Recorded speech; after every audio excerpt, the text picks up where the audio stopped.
सुहागन स्त्री जिसकी शादी हो गई, वो स्त्री जब अपने हाथ में सिंदूरा लेती है, स्त्री कभी भी सिंदूर जब लगाती है तो सिंदूर की डब्बी को कहीं रखकर नहीं लगाती, हमेशा याद रखना।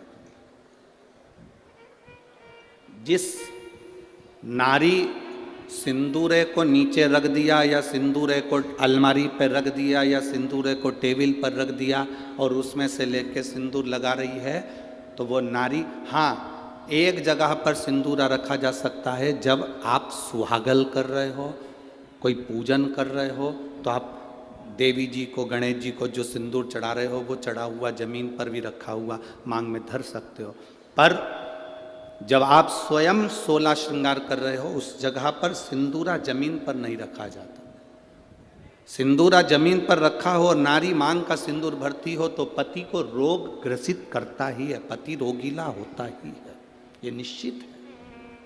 उसका पति रोगीला जरूर होगा, ये निश्चित है, उसको रोग जरूर घेरेगा, ये पक्का है। स्त्री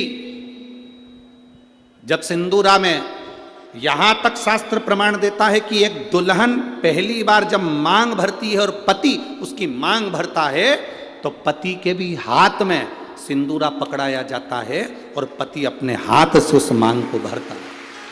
पति के हाथ में सिंदूरा पकड़ाया जाता है, वो सिंदूरा साधारण नहीं है।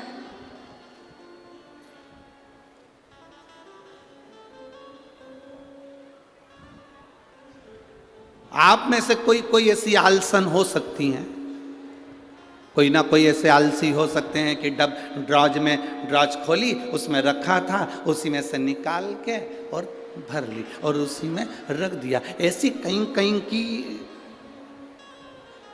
मिस इंडिया हो सकती है। सिंदूरा हाथ में लेकर, तो स्त्री को हल्के में ले लो पर उसके सिंदूर को हल्के में नहीं ले सकते, सिंदूर में वो बल होता है।